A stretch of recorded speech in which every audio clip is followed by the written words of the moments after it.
1 à 7. On va aller tout doucement pour mieux comprendre.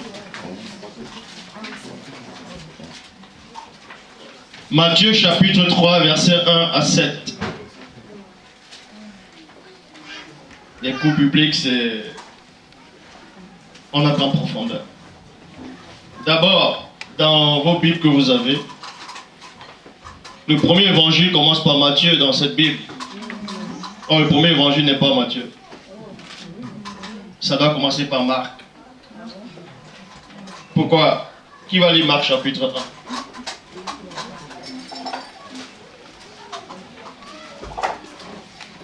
C'est ainsi qu'a commencé la bonne nouvelle de Koumané, le Fils de Dieu. Selon ce qui est écrit dans le livre du prophète Ésaïe, j'enverrai mon messager devant toi. Il te préparera le chemin. Voilà. Et quand tu lis, on voit dans Ésaïe, on voit aussi dans Malachie. C'est Marc qui continue. Mais néanmoins, on va aller dans Matthieu chapitre 3, verset 1 à 7. En ce temps-là, parut Jean-Baptiste, il y a virgule, prêchant dans le désert de Judée, point. Il disait, 2 points, repentez-vous, car le royaume des cieux est proche. Jean, c'est celui qui avait été annoncé par Isaïe, le prophète, lorsqu'il dit 2 points, c'est ici la voix de celui qui crie dans le désert. Préparez. Il y a quoi à la fin? Le chemin. Comment? Le chemin du Seigneur. Non. Préparez, il y a quoi à la fin? Ça veut dire quoi? Vous? Tout le monde? Vous? Ça va? Mais pourquoi ça s'adresse qu'à Jean alors qu'on parle du pluriel? Ils ont troqué la prophétie d'Ésaïe ou pas? Préparez le chemin du Seigneur, virgule, aplanissez. On s'adresse à plusieurs personnes. Ils ont fait le mystère de la christocentrisme un peu partout. Et c'est là que vous comprenez même le mystère du baptême d'eau. Alors, ça c'est le cours biblique. Vous avez compris ce que je voulais dire là ou pas? Préparez le chemin du Seigneur. C'est plusieurs personnes. Comment un prophète, un Torpedamundi va s'adresser à une personne en disant préparez? Il ne va pas vous voyez, il ne va pas vous voyez. On s'adresse à plusieurs personnes ici, les préparer. Mais la petite révélation, c'est quoi? Dites-le bas. Bon, on entre dans les cours. Dans Malachie, il est dit quoi? Va dans Malachie.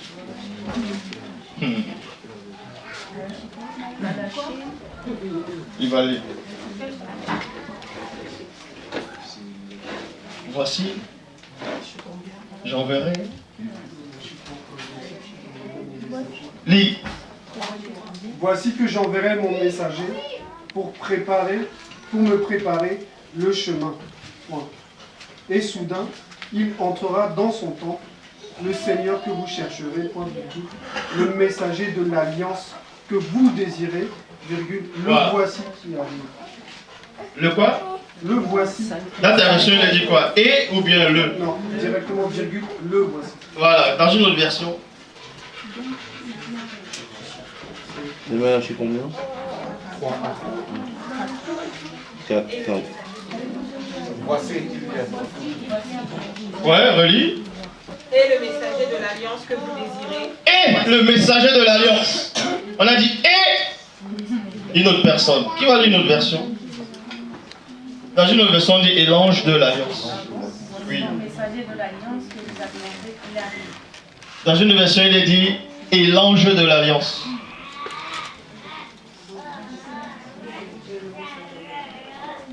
Vous n'avez pas.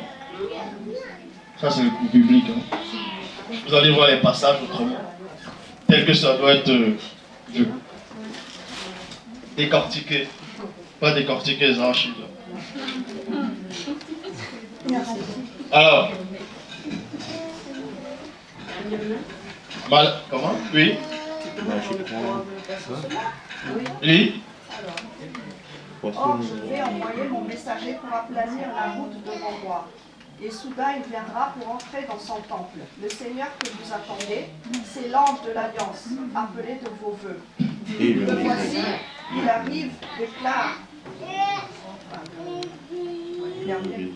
le Seigneur des armées célestes. Bon, dans une autre version, il dit, et l'ange de l'Alliance.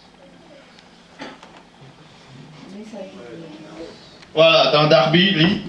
Voici, j'envoie mon messager et il préparera le chemin devant moi. Et le Seigneur que vous cherchez viendra soudain à son temple. Et l'ange de l'Alliance en qui vous prenez plaisir. Voici, il vient. C'est Malachie 3. Et l'ange de l'Alliance. Donc il y a deux personnes. Donc c'est le pluriel. Préparez. Prendre tout son sens maintenant. Voyez ou pas? Bon. Vous avez compris ou pas? C'est. Donc, peut-être avant d'imaginer qu'il y aurait une contradiction, il faut d'abord sortir et voir tous les angles de la prophétie. Jean avait un vêtement de poil, de chameau, et une ceinture de cuir autour des reins. Il se nourrissait des sauterelles et du miel sauvage. Point. Qui a déjà mangé du miel sauvage? C'est comment le miel sauvage? Bon. Il y a des abeilles dedans. Et qui a mangé des sauterelles? Des criquets. C'est bon. Les habitants de Jérusalem et toute la Judée et tout le pays des environs du Jourdain, virgule, se rendaient auprès de lui. Il y a virgule, et virgule, confessaient les péchés, il y a virgule, il se faisait baptiser par lui dans le fleuve du Jourdain. Donc, on vous apprend ici, pour se faire baptiser de baptême d'eau, c'était pour aller se converser, pour aller confesser les péchés. Premièrement. Dans Matthieu chapitre 3, verset 11 à 14, moi, virgule, je vous baptise d'eau pour vous amener à la repentance. Voilà ce que le baptiste dit. Moi, et non une autre personne. Il a bien dit moi. Il est venu rendre témoignage. Et son témoignage est vrai. Il dit moi, je vous baptise d'eau pour vous amener à la repentance. Mais celui qui vient après moi est plus puissant que moi. Je ne suis pas digne de porter ses souliers. Dans deux versions on dit de délier des souliers, mais ici c'est porter. Ouais, si on fusionne les deux passages, il faut qu'il délie et puis il porte après. Lui, il vous baptisera du Saint-Esprit et de feu. On s'est adressé ici à Koudoumane. Koudoumane devait arriver. Lui n'allait pas baptiser par le baptême d'eau, mais du feu et du Saint-Esprit et du Mundi. Alors, Christ vint de Galilée au Jourdain vers Jean, virgule, pour être baptisé par lui. Point. Et on ouvre ce point-là et je dis, devant Dieu, devant l'armée céleste, que ce passage est faux. Pourquoi il est faux? Premièrement, on vous apprend ici que les gens venaient se faire baptiser devant Jean pour les amener à la repentance. Mais Christ avait besoin de se repentir de quoi? Pour se faire baptiser du baptême d'eau. Là, c'est un coup biblique. Hein? Christ avait commis quelle faute pour être baptisé par Jean? Rien. Comment se fait-il alors qu'on montre presque dans tous les posters, Christ entre dans l'eau, Jean le baptise, après la colombe vient se poser sur lui, on dit c'est le Saint-Esprit. Il arrive après. Ça ne tient pas. Parce que c'est faux. Mais néanmoins, il s'est passé quelque chose. Jean l'a consacré, mais il n'a pas baptisé par immersion dans l'eau. Pourquoi? Parce qu'il est dit ici, mais Jean s'y oppose. Jean s'y opposait en disant, c'est moi qui ai besoin d'être baptisé par toi, et toi tu viens en moi. On va éclaircir ce passage-là. Parce qu'il est dit, Jean devait consacrer, c'est-à-dire introniser le Christ. Donc il devait mettre de l'huile sur la tête, le oint, pour l'introniser, pour qu'il s'élève. C'est ce que le roi, c'est-à-dire le prophète Samuel avait fait à Tondor. Il a intronisé Tondor. C'est ce qu'on appelle Koudoumane. Koudoumane Moula. Donc il intronise avec l'huile. Ça c'est le coup public. C'est pas ce qu'on fait dans les Mama Kato ou dans les fausses églises pentecôtistes évangélistes.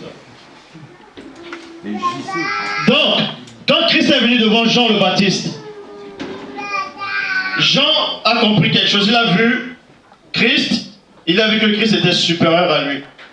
Il a dit non, je ne veux pas t'introniser. Parce que Jean avait compris quoi? Que c'est le supérieur qui bénit l'inférieur. Jean a vu Christ spirituellement. Il a vu son grand frère. Mais Christ lui dit, laissons faire ce qui est convenable. Mais on va décortiquer réellement ces phrases-là. Christ a dit, dans le plan visible actuel, c'est toi qui es le grand frère parce que tu es né avant moi physiquement. Donc c'est à toi de le faire. Et Jean avait compris. Jean chapitre 1, verset 26 à 34. Jean leur répondit, moi je baptise d'eau, virgule. Mais au milieu de vous, il y a quelqu'un que vous ne connaissez pas, qui vient après moi. Je ne suis pas digne de délier la couronne de ses souliers. Là-bas c'est de porter. Et ensuite là c'est de délier. Ces choses se passaient à Béthanie, au Jourdain, au-delà du Jourdain, où Jean baptisait. Point. Et on poursuit.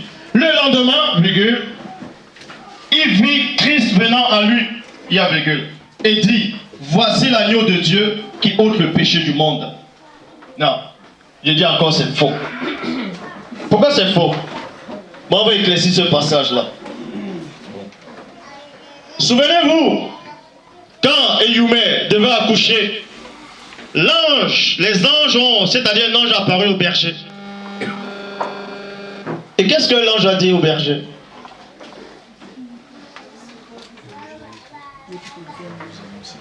Ce soir dans la ville de Tondor, vous allez. Qui va faire quoi? Délivrer le. On n'a pas dit le monde, hein. L'ange n'a pas dit le monde. Il a dit le peuple. Le monde et le peuple c'est différent. Le monde c'est toute la terre. Le peuple c'est un endroit. Christ même le dit. Je suis venu uniquement pour les brebis perdues de la maison d'Israël. Et non pour le monde. Là c'est le cours.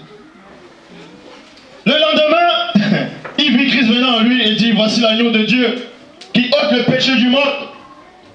C'est celui dont j'ai dit, après moi vient un homme qui m'a précédé, car il était avant moi. Je ne le connaissais pas, virgule. Je m'arrête dans la virgule et on entre dans les profondeurs. Jean dit qu'il ne connaissait pas le Christ. Mais ils étaient cousins. Ouais. Comment ça, il ne le connaissait pas? Et pourtant, Eyoumé, sa maman, c'est-à-dire sa tante, connaissait sa maman. Oui. Et il ne connaissait pas son cousin. Bizarre. C'est trop bizarre. Parce que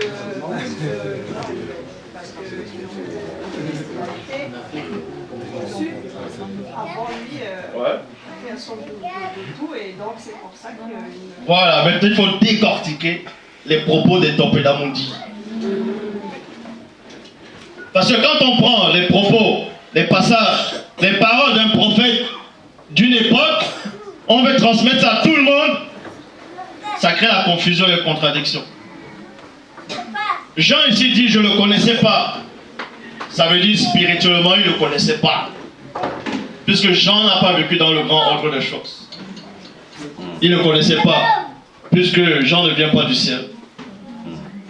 Parce que si il venait du ciel, il allait dire je le connaissais.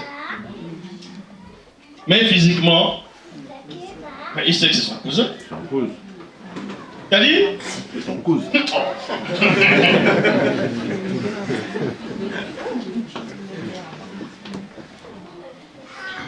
Je ne le connaissais pas, mais celui qui m'a envoyé. Mais c'est enfin qu'il puisse manifester en Israël que je suis venu baptiser d'eau. Point. Et donc que je suis venu baptiser qui? Lui. Mais que je suis venu baptiser d'eau. Point. Jean a rendu ce témoignage. J'ai vu l'Esprit descendre du ciel comme une colombe et s'arrêter sur lui. Ouais. Où est le passage alors qui montre que Jean l'a baptisé d'eau aussi? Puisque Matthieu le dit, mais Jean, est-ce que Jean le dit là? Pourquoi Jean l'a pas dit?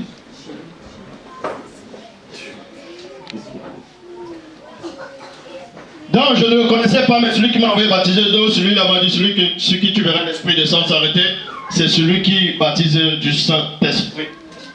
J'ai vu et j'ai rendu témoignage qu'il est fils de Dieu. Jean chapitre 3 au verset 22. Après cela, Christ accompagné de ses disciples se rendit dans la terre de la Judée. Mais on va dire sur la terre. Parce qu'on marche sur la terre, sur le sol. On ne marche pas dans la terre. On va utiliser les mots tels que ça avait été employé à l'époque. Et là, il demeurait avec lui, virgule, et il baptisait. Point. Là, c'est dans Jean, chapitre 3, au verset 22. Donc, on dit ici là que Christ baptisait les gens du baptême d'eau. Maintenant, on va voir la grosse contradiction. Dans Jean, chapitre 4, verset 1 à 3. Bible parole de vie. Les pharisiens entendaient dire Christ, en plus de ses disciples, que Jean a plus de disciples que Jean, et il baptise plus que Jean. Mais en fait, virgule, Christ ne baptise personne. Ah, chapitre 3, on dit que Christ baptisait. Dans le chapitre 4, il dit, ah non, effectivement, je me suis bourré là. En fait, il ne baptisait pas. Christ n'allait jamais baptiser quelqu'un de baptême d'eau, puisqu'on l'a envoyé baptiser de l'Esprit. Et je dis encore, celui qui n'est pas content, sur YouTube, même les apôtres de Christ n'ont pas pu baptiser des gens du baptême d'eau. Ce passage est faux. Parce que si Christ ne le fait pas, les apôtres ne le feront pas. Et en ce moment, les apôtres n'étaient pas encore purs. Ils ne vont pas baptiser les gens plus amenés à la repentance, alors qu'eux-mêmes ils ont besoin de la repentance.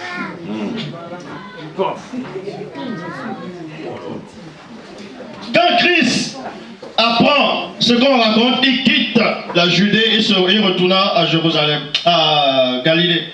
Marc 16, 16, traduction Abbé Filion, il dit, celui qui croira. Ça c'est un passage que les gens aiment donner. Hein. Celui qui croira et qui sera baptisé, virgule, sera sauvé.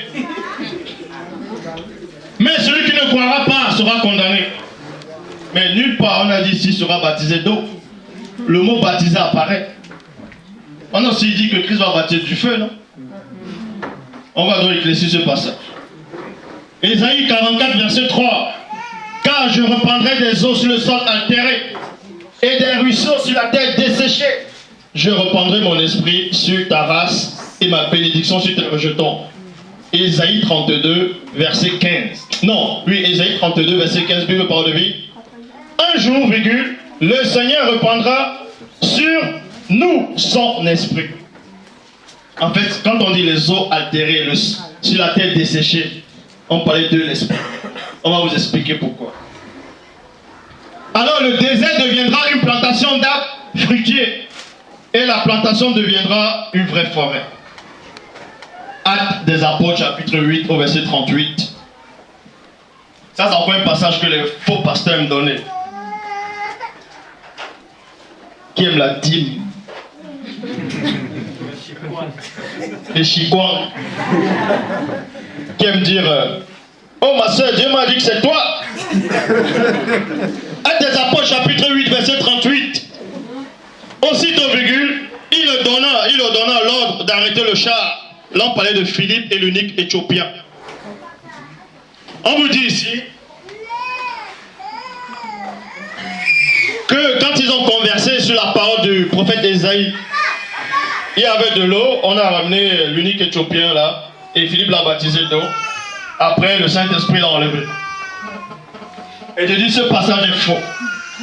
Aussitôt, il leur donna l'ordre d'arrêter le char. Philippe et le dignitaire descendit tous deux dans l'eau et Philippe le baptisa. Déjà, qui a écrit Actes des Apôtres? C'est Luc qui a écrit Actes des Apôtres. Pourquoi? On va dans d'abord Luc chapitre 1 verset 1 à 4. Luc chapitre 1 verset 1 à 4. Plusieurs ayant entrepris de composer des récits des événements qui se sont accomplis parmi nous, il m'a aussi semblé bon, après d'avoir fait des recherches exactes. Qui va continuer?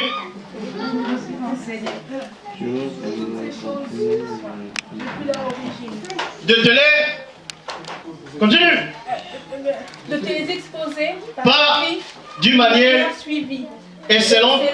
Théophile. Bon, retiens le nom de Théophile. Actes des Apôtres, chapitre 1. Ah. Donc, écrit Actes des Apôtres. C'est Luc.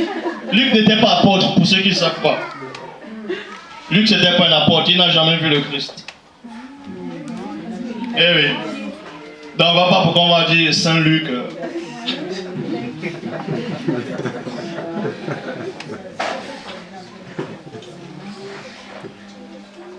Donc Philippe n'a pas pu baptiser l'eunuque éthiopien, le dignitaire dans l'eau. Parce qu'il contredit les propos de Christ. Parce qu'il contredit même Jean. Pourquoi? Dans Actes des Apôtres, chapitre 1, au verset 5, Bible de la liturgie, il est dit: alors que Jean a baptisé avec l'eau, virgule, vous, virgule, c'est dans l'Esprit Saint que vous serez baptisés d'ici peu de jours.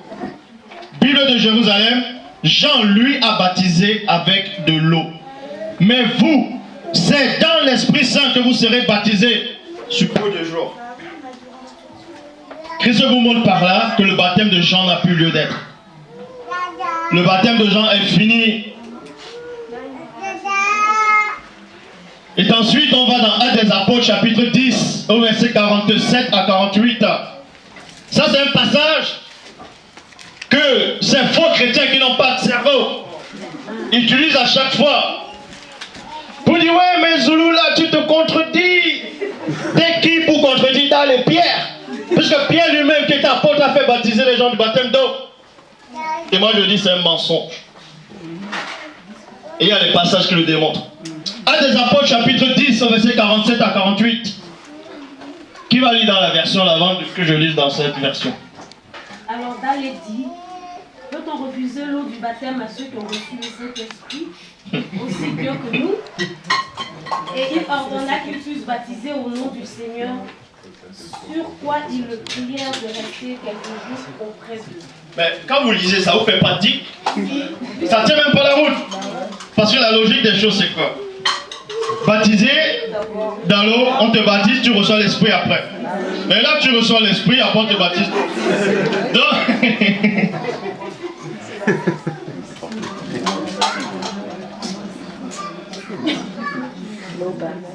Actes des Apôtres, chapitre 10, au verset 47 à 48, Bible de l'épée, il est dit: alors Pierre reprit: n'entravez pas l'adverse de la consécration sur ceux qui ont reçu la sainte présence de Christ aussi bien qu'à nous. Il est commandant d'être engagé et non baptisé. Engagé.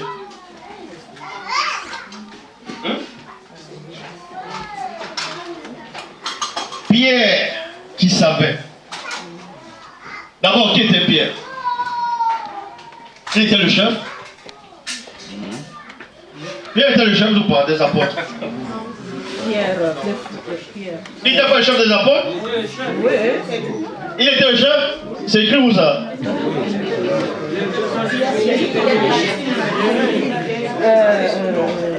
C'est pas parce qu'on a dit que tu es Pierre sur cette peut bâtir mon église. Mes brebis.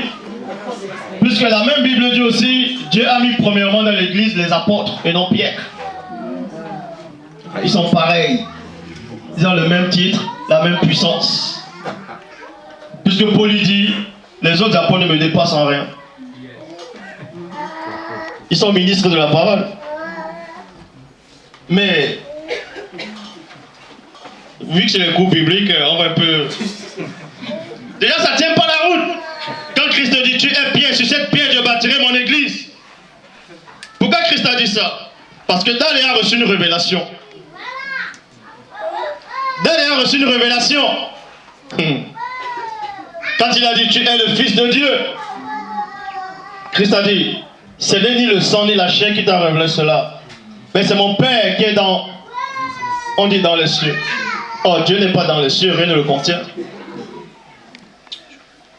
C'est pourquoi je te le dis, tu es Pierre, et sur cette pierre je bâtirai mon église. Mais je vous pose une question. Dans les, on dit qu'il est le chef de l'église, parce qu'il a eu une révélation que Christ était le Fils de Dieu. Alors que quand vous lisez l'évangile de Jean, quand Christ a rencontré qui? Nathanaël, la toute première fois, Nathanaël a dit, tu es le Fils de Dieu. Pourquoi Christ ne l'a pas étonné? Pourquoi il n'a pas dit, oh Nathanaël, tu es Nathanaël, je bâtirai mon église? Et pourquoi? Ah non, il y a des trucs qui ne vont pas. Nathanaël, c'était un initié. Pierre, c'était un non-initié. Un non-initié gracieux. Et Nathanaël était initié. Christ lui-même a confirmé ça. Il a dit, voici l'Israël auquel il n'y a point de fraude. Il n'y a pas de mal en lui, donc il est pur.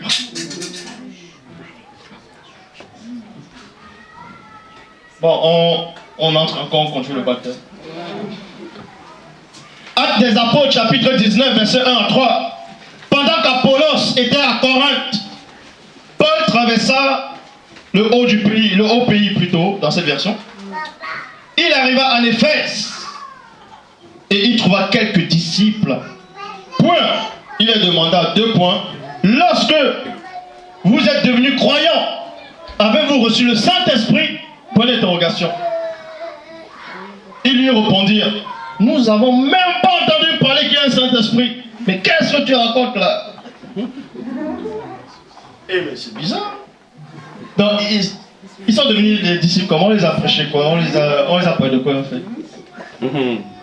Là on l'a dit à Paul. Hein. Et Paul lui dit, oh là. Paul reprit, quel baptême avez-vous donc reçu? Point d'interrogation. Il dit, mais quel baptême?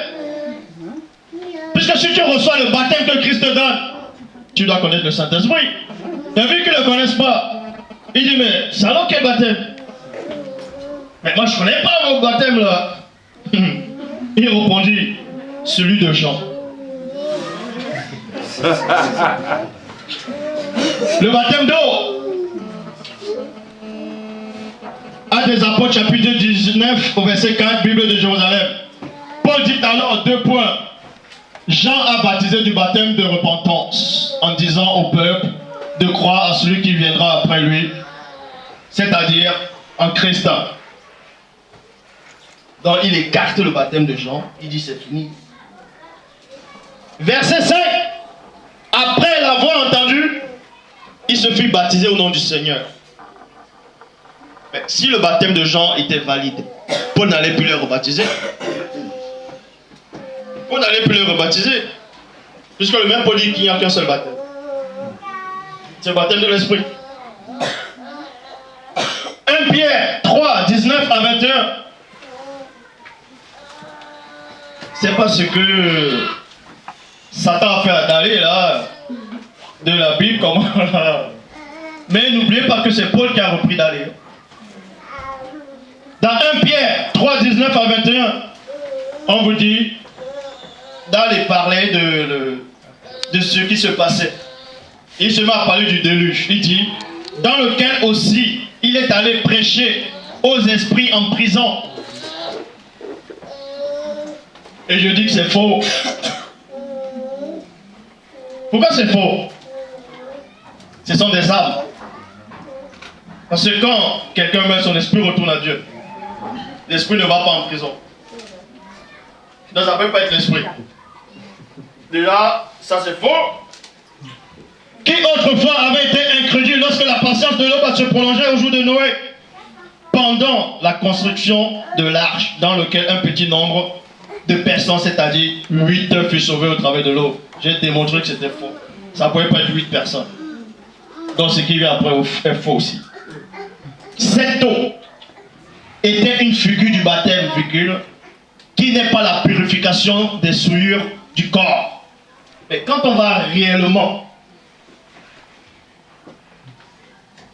dans le mystère du baptême, du déluge, du grand cataclysme, on sait que cette eau-là représentait, c'était la purification pour le corps, puisqu'on a purifié la terre. Le corps, la terre c'est un corps, donc on a purifié la terre. Mais ici, on dit le contraire. Cette eau est une figure du baptême qui n'est pas la purification des souillures du corps, mais l'engagement d'une bonne conscience envers Dieu.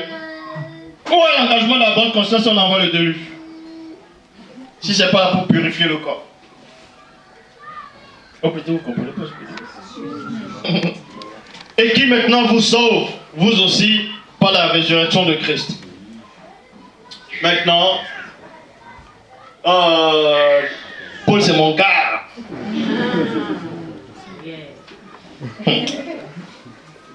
Ils sont bêtes. On va parler de lui maintenant. Dans Tite, chapitre 3, verset 5, bulle du semeur, c'est Paul qui parle. S'il a fait, ce n'est pas parce que nous avons accompli des actes conformes à ce qui est juste. Point. Non. Il nous a sauvés parce qu'il a eu pitié de nous. Nous faisant passer par le bain purificateur de la nouvelle naissance, virgule, c'est-à-dire en nous renouvelant par le Saint-Esprit. Et non par le baptême d'eau. Et maintenant, pour savoir que c'est Paul qui parle, vous allez dans Tite 1.1. Bible des peuples. Cette lettre t'est adressée par Paul, serviteur de Dieu et apôtre de Christ. Ce que Dieu a choisi, j'ai été chargé de les amener à la foi et à la pleine connaissance de la vérité qui est conforme à l'enseignement de notre foi. Tite 1 à 4. Salut à toi, Tite, mon cher enfant dans la foi que nous partageons ensemble. Reçois grâce et paix de Dieu, le Père du Christ. Vous voyez que c'est Paul qui parlait. Tandis que dans Éphésiens 5, verset 26, il est dit, enfin, de la sanctifier, on parle de l'église, tout ça là, enfin de la sanctifier par la parole, virgule, après l'avoir purifié par le baptême d'eau. Je dis que c'est faux. On donne maintenant la vraie version. Toujours dans Éphésiens 5, 26, Bible Ostéval. Enfin de la sanctifier, virgule, en l'en purifiant et en l'en lavant par l'eau de la parole. L'eau de la parole. L'eau de la parole. L'eau de la parole. Et c'est ce que Dalé a fait. L'eau de la parole. C'est comme ça que ça se passe. Donc c'est la parole qui sanctifie. C'est la parole qui libère du péché. Jean 17, 17, sanctifie pas ta parole. Ta parole est la vérité. Et la parole c'est en même temps de l'eau. Non, c'est pour ça que Christ a dit, vous êtes purs à cause de la parole que je vous annonce. Quand vous écoutez la parole vous lave, donc c'est le baptême C'est la parole qui vous immerge. Dans le baptême d'eau, le dehors, là, ça n'a plus lieu d'être. Ça n'a pas lieu d'être. Il n'y a aucun passage qui démontre, dans aucune Bible, qui dit que Paul, quand on l'a baptisé dans le baptême d'eau. On a plutôt dit qu'on l'a baptisé. Mais le mot d'eau, l'eau n'apparaît pas. Puisqu'il était dans une maison, il n'y avait pas la rivière là-dedans. C'est pas écrit qu'il y avait une piscine là-dedans. Maintenant, s'il y a des questions.